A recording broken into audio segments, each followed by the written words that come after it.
Hey guys, welcome back to my channel. Today I am talking about how I failed 2019 and what I'm doing differently so that way I can own 2020.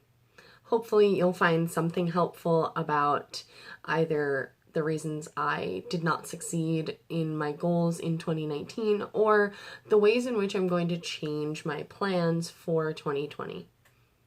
Let's jump right in. So 2019, I had all of these wonderful savings goals that I had set up for myself at the very beginning of the year. I wanted to pay off a certain amount of my debt. I wanted to, have a certain amount in my savings. Unfortunately, I didn't achieve any of those. A lot of stuff happened in 2019 that sucked a lot. I ended up moving out of my parents' house completely without plan. I essentially got up and left with nowhere to go. And now I have an apartment, which is fantastic. It also costs 50% of my monthly income, so that's not really ideal.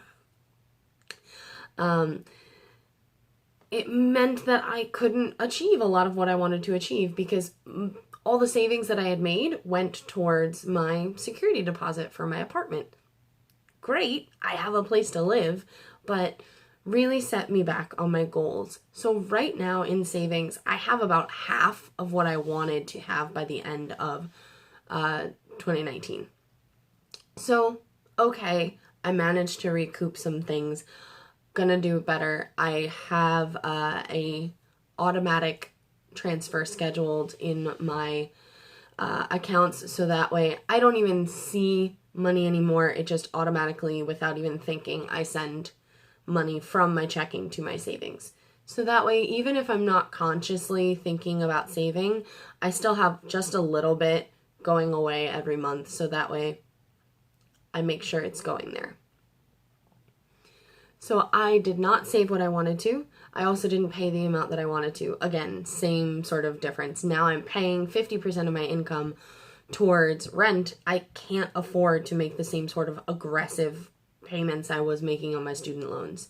My goal was to make a $300 payment on my principal every single month, which, in addition to all of the interest on my accounts, would have been around $400 every month, which right now is impossible for me to make. So the one good thing is that I did pay off an entire loan this past year. So while I did not make the payments on the principal that I wanted to, I was still allocating my repayment properly, so that way I paid down the highest interest rate loan first.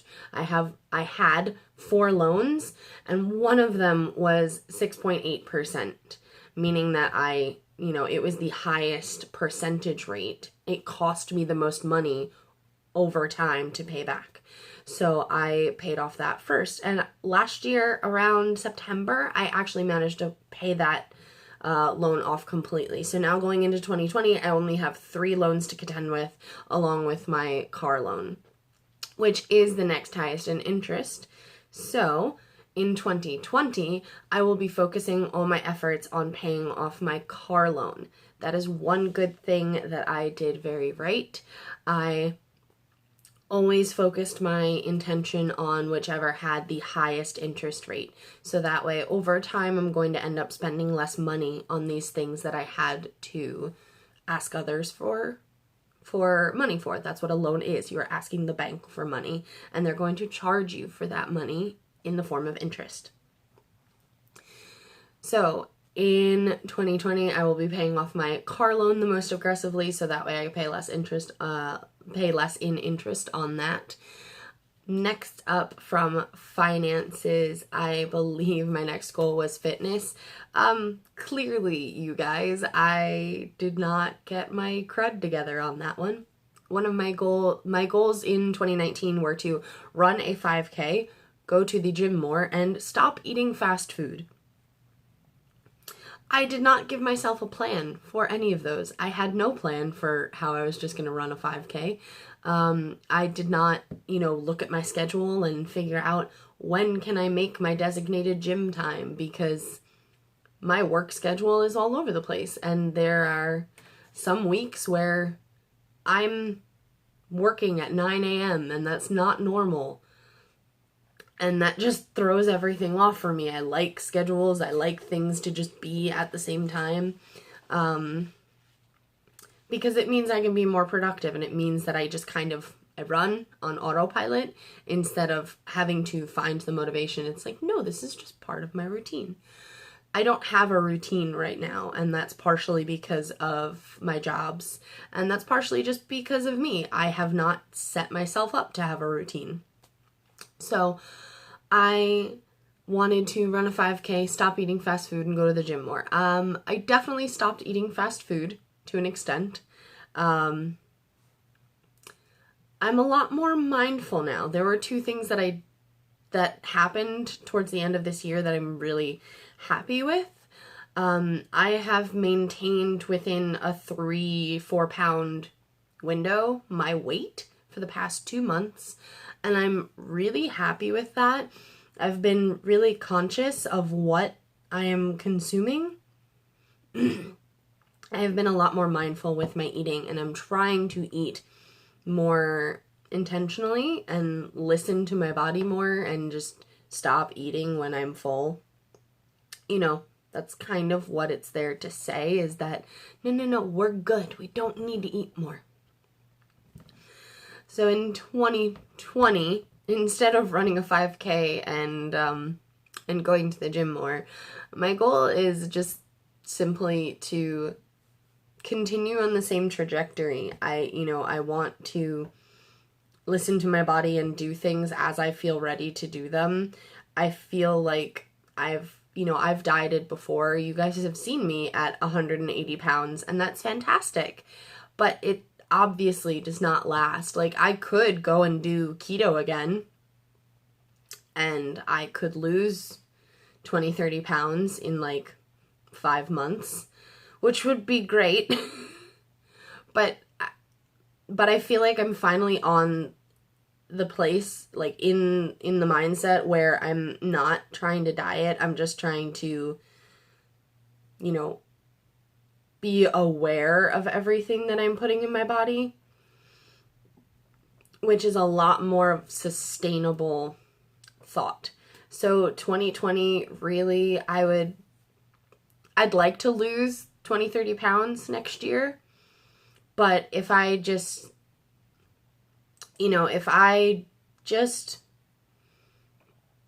maintain my weight for an entire year, I'm not going to be mad about it. I'm going to be really proud of myself that I maintained the same weight for a whole year, because I don't think I've ever done that in my life. It has always been up or down or up or down. So yeah, losing 20-30 pounds would be great, but I'm happy with whatever happens, and I'm just going to focus on intuitive eating. The next category in my list of goals, I believe, was career. I wanted a higher paying job in 2019, and that's still something that I am looking for.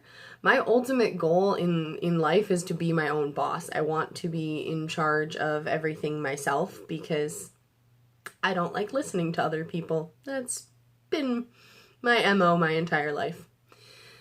So 2020, I'm going to be making a lot of steps towards being able to do that with the rest of my life. I am breaking down that overarching goal of finding a higher paying job. I'm taking that and I am turning it into become my own boss. I'm going to break down my goal into things that are actually attainable every month, instead of just one overarching year-long goal. It's now an action plan. In order to achieve a goal, you need some sort of plan that goes along with it, i.e., why nothing worked for 2019. And I'm going to be setting out a goal every single month, and then basically to-dos for every week that I can do that won't take a lot of time, that will help me slowly kind of chip away at this, at this overall goal. I'm trying to think of a synonym for goal, or end point, I guess. Finish line. So I'm going to be making an action plan for my my career goal for the year, and I will share that with you guys later on once I have given it a little bit more thought. I'll be kind of going in depth every month on that. My next category was music. I wanted to learn 6 songs, put on a concert with friends, and learn the drums for 6 songs. I believe I learned 2 new solos that I did not know in 2018. I believe I learned 2 or 3 new things in 2019, but it was nothing that I did not need to learn for work. This year, my only goal for music is to improve my piano skills and to write more. I have all of these inclinations to write music, and then I never actually do them. I never sit down and give myself time to just play. But yeah, I am going to do that more in 2020, so that way I can just let myself be creative and not be tied down to any responsibilities or anyone else's opinions. I did learn some rudiments for drums in 2019. I would like to learn more rudiments in 2020, but, you know, it is what it is. If it's not something that I am wholeheartedly interested in, then I'm not going to waste my time on it. Does that make sense?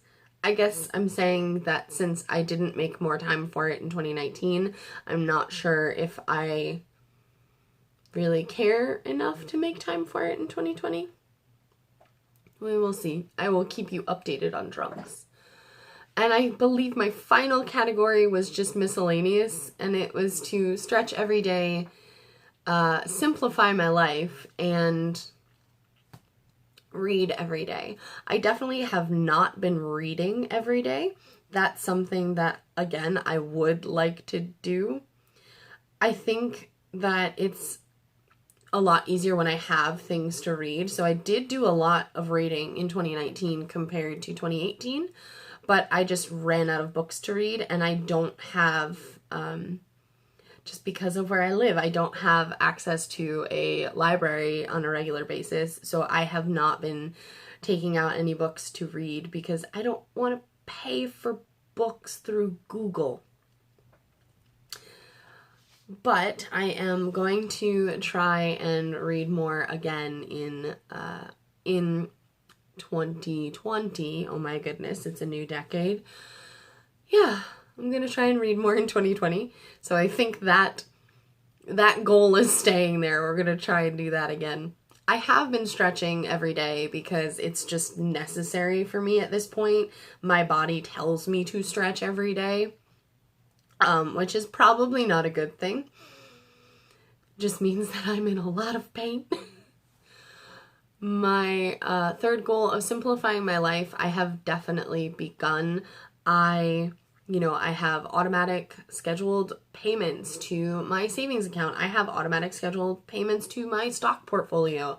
I have alarms set for all of my shifts at work, multiple alarms. I have alarms for all of my bill payments, that start a week out from when the bill is due. I have definitely put in a little bit of effort to simplify my life, and it makes so much of a difference.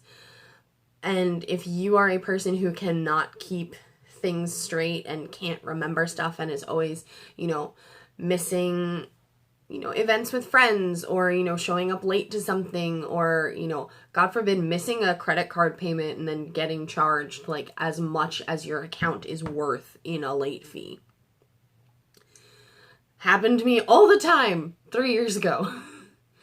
My credit card would cost $25 because I reloaded a Starbucks card with it, and then I would get hit with a $35 late fee. The irony just, it sucks. And so now I have all of these alarms set in place. Take the 5 minutes, take the 20 minutes, set up an alarm for everything. If you are a Google or a G Suite user, set up your Google Calendar with, all of these reminders. You can set it with reminders. You can set them as events. You don't have to schedule a payment. If you're a person like me who's not sure what's really going to be in your bank account on that day, just schedule an alarm so that way there's something going off on your phone or on your laptop every day until that bill is actually due. I have a Target card payment on the 1st of every month. I have alarms that start a week before that, so that way I have time to go to the store and pay the payment.